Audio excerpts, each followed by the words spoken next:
It's 7 o'clock. So I'd like to welcome everyone to our ninth episode of ManUp.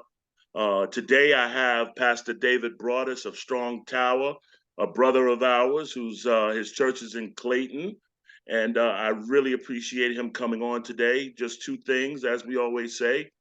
If you'd like to give to the men's ministry of NROC, you can cash app us at $ NROC, NROCC, the number one. And I always say it'll go to some good things that we're trying to do in the community and for men. And the other thing is if you have a question, please put it in the chat. And at the appropriate time, if we have time left at the end, we'll answer the appropriate questions that are in there. So with that being said, Pastor David Broadus, it's time for you to man up. Hey, all right. Good afternoon, everybody. First, I want to thank you, Dwayne, for the opportunity to present tonight. I'm really happy that you created this forum. It's not a lot of things out here like this for men, and there's a big need for them. So I'm also grateful for all the work that you've done in the community and across the nation with Garner Road Basketball Club. I know my son benefited from that program as well. And so I'm really excited about what you're starting here with this forum. And before I get into it, I also want to acknowledge and thank the NROC family and Bishop Eric Ellis for their contributions to my faith. You know, this walk that we walk in faith, we take many paths, but somebody got to plant the seed and another one water it, but God get the increase. So I want to acknowledge and thank NROC and Bishop Ellis for their contributions to my life and to my faith. So when I got this invitation, it was man up. And I thought about it. I said, you know, one thing I know about men is we need qualification and validation. So before I just jump on here, some guy that, you know, Dwayne says is a pastor and yeah, but what's this guy talking about? I want to tell you a little bit about myself and my background. So the one key thing I want you to know about me, if you don't know anything else, is that my passion is to assist others to become the best version of themselves. As the invite states, yes, I am a pastor, but I hadn't always been saved. Pastoring is my first love now.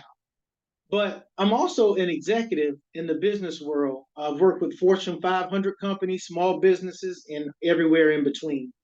I've done this with no formal business training. It's all been by the grace of God. I've been fortunate enough to impact policy and procedure. I've been to over 35 states. I sat in the same room with doctors, admirals in the military, generals, other leaders with great influence in our nation and in our world.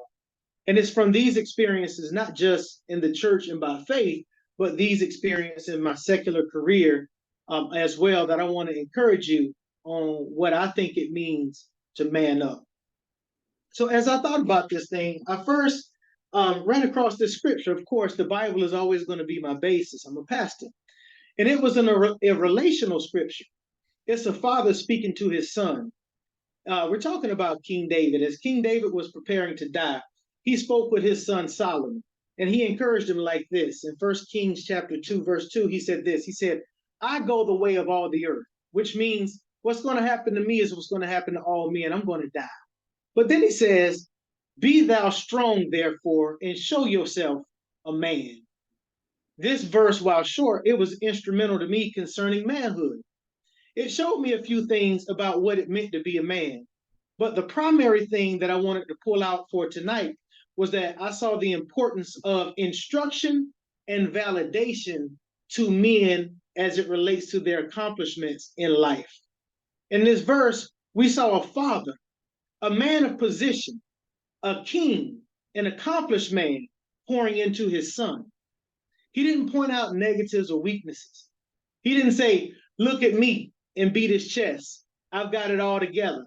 I'm greater than you will ever be. He says, hey, look, son, I know I'm not going to be here forever, but I need for you to continue what we started building. I need for you to carry the kingdom on. As men, to man up, we can't forget to encourage those that come after us.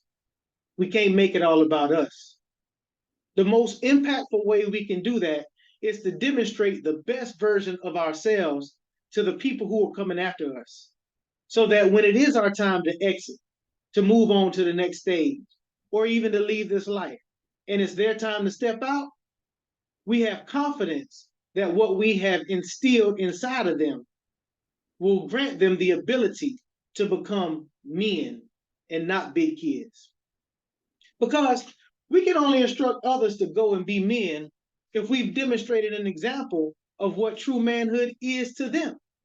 Demonstrating manhood is how we man up. Demonstrating manhood means that we can't limit ourselves because of our situations or our circumstances. We're men. Men are purposed to overcome. Men are purposed to conquer. To do that, we can't shy away from difficult times in our lives. We got to be men. It means that when we make mistakes, we got to own them quickly. And then we got to work to make things right.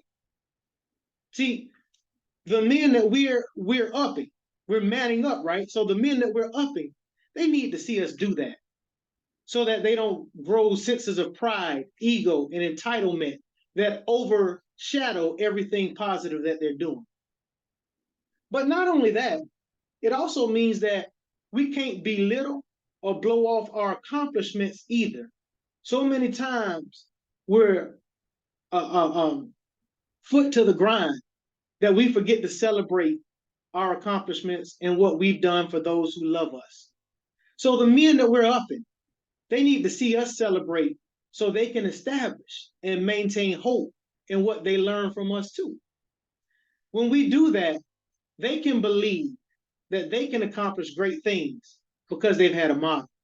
They understand what it is to be a man and how to overcome difficult tasks because they saw us do it. It's time for us to man up. See, we got to remember who we are. I'm reminded of the great judge Gideon, who didn't always believe in himself, who had astronomical odds against him, but he heard a word. In his lowest state, while the enemy was taking everything from him, when he didn't believe in himself, he was hiding.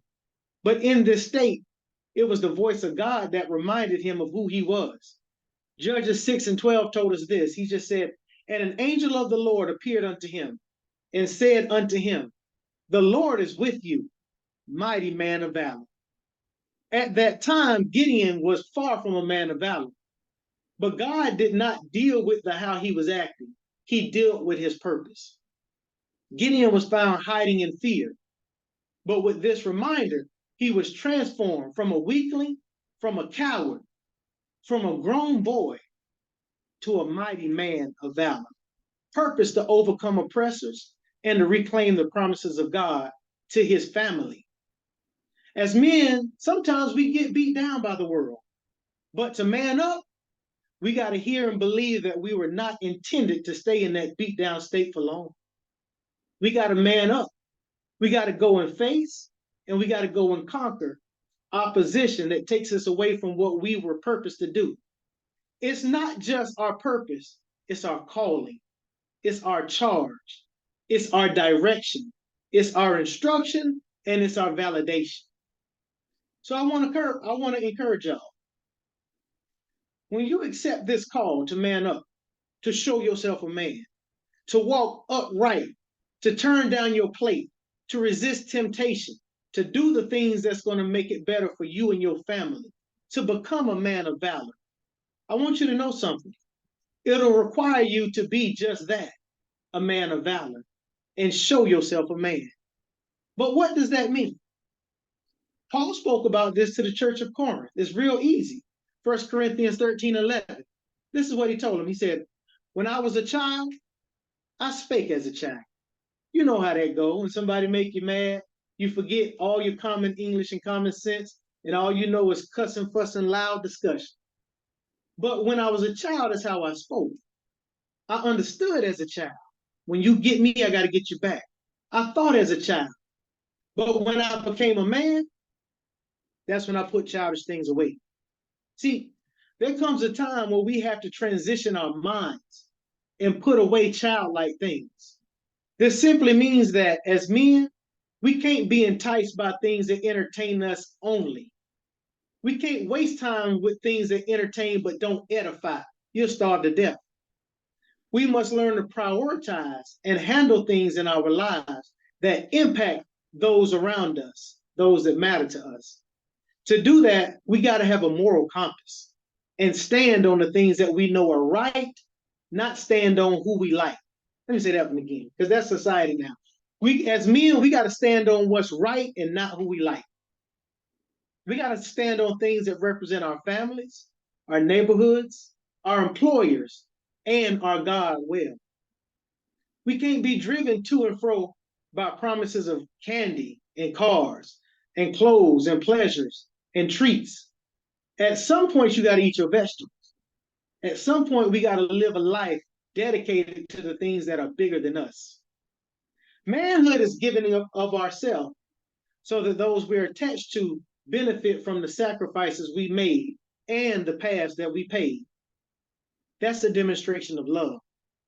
Love never puts itself first. And in case you didn't know, guess what? The call of a man is to love.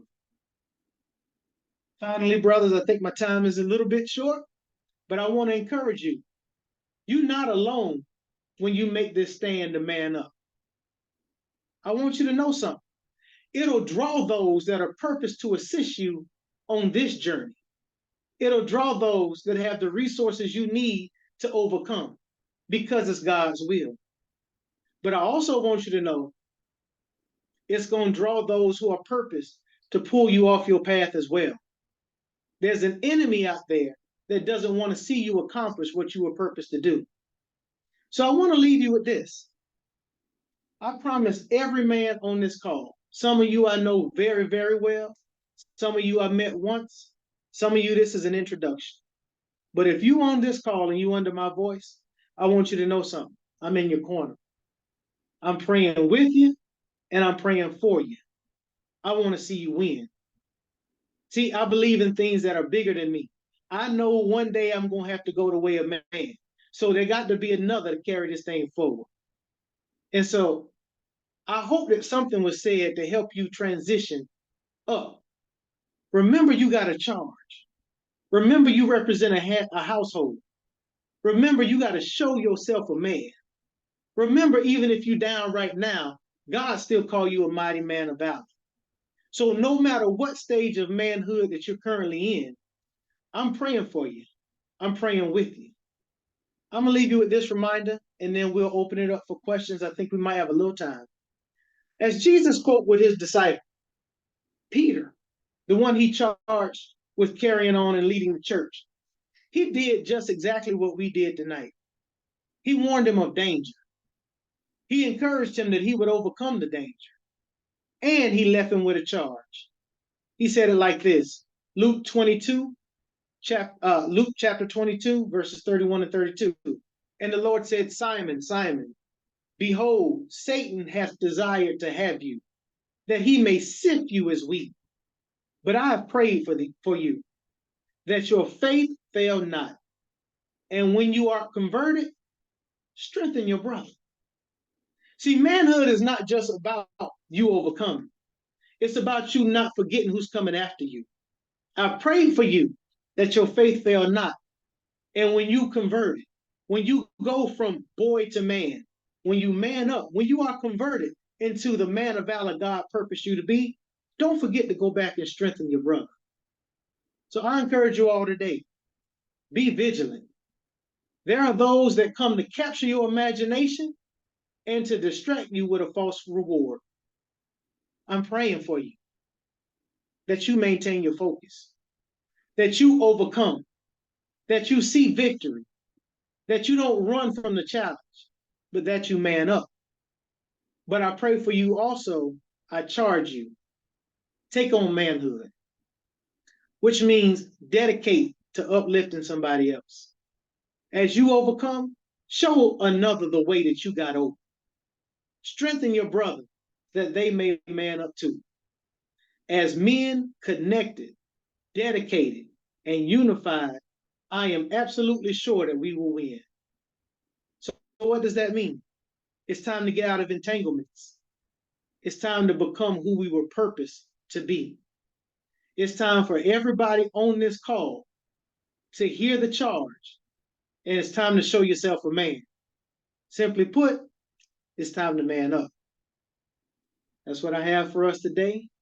I pray I encourage you to go forth and to get out of whatever is capturing your imagination and become who God has purposed you to be.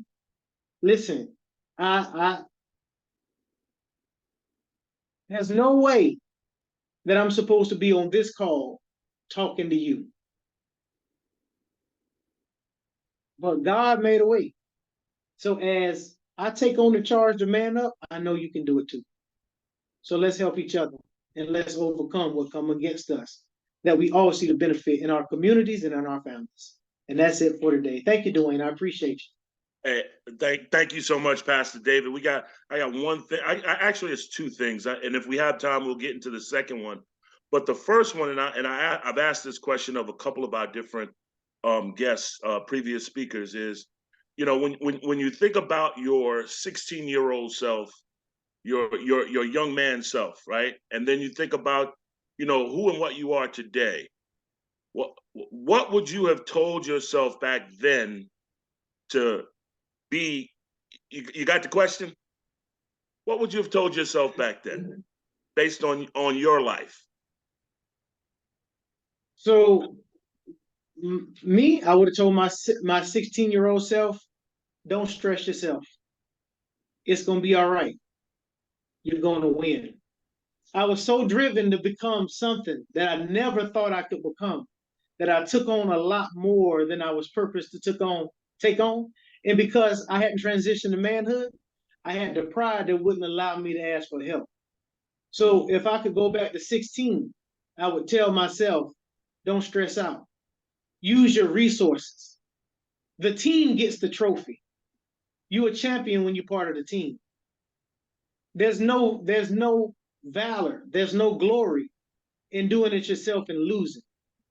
But if you use your team, we can all celebrate together.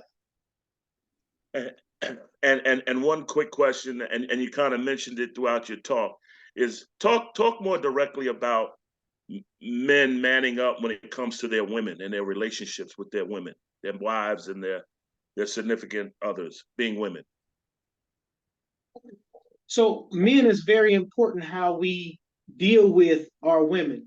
We were charged, you know, God, when he created this thing called matrimony, marriage, he charged the two roles in that marriage. He charged one to submit and he charged the other to love. So as it comes to your marriage, understand that just like everything else, it's not always going to be easy. I've been married for 24, I think, 24 years. And there were times where I didn't think I was going to make it. And there were times that I didn't want to make it.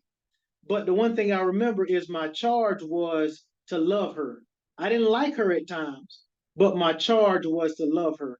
When we got on the rocks, I'm grateful because my wife came to faith before I did. And so what happened was she got conviction and she understood her charge was to submit. So she didn't like what I was doing and she didn't like the way it was going, but she submitted. And because she submitted, it convicted me that I can't continue the way that I'm going, that my wife don't have the best. She been good to me. And so it kindled the love in me. So I would say to men in your relationship, lead your woman. That's your charge. See, everybody like to point at Eve, but I need you to look at something when you go back and read Genesis. Eve did bite the apple first, but the curse didn't come to Adam did. Adam was charged with leadership. Eve was eating them apples. How do I know she ate it? Because she ate enough of them to go back and tell Adam it's good enough for you to eat too. I'm not dead. Look at me. But the curse came when Adam ate. So men, you can't hide behind your woman. You have to lead. It's your charge, it's your responsibility. But to maintain the unit, lead her in love. It's not about being dogmatic and domineering. It's about loving her so much that she don't mind submitting to you. Well, we are exactly on time. And to the men that have joined, we want to thank you again for joining. I promise you, every time we get on, when we're going to always be somewhere around 20. It's the magic number is 21, but we're always going to be somewhere around 21 minutes, man. We would just love for you guys to continue to show up and listen. We're going to change the subject up in a couple. We have a couple more episodes, and then we're going to change it up. And also be free to invite people when you get the information, please be free to do that. And with that, we thank Pastor David Broadus. You got one more thing? One more word. Yeah. I would be remiss. Please don't forget to go online, like, share, and support NROC. That's New Restoration Outreach Christian Center. That's Dwayne's church that he goes to, led by Bishop Ellis.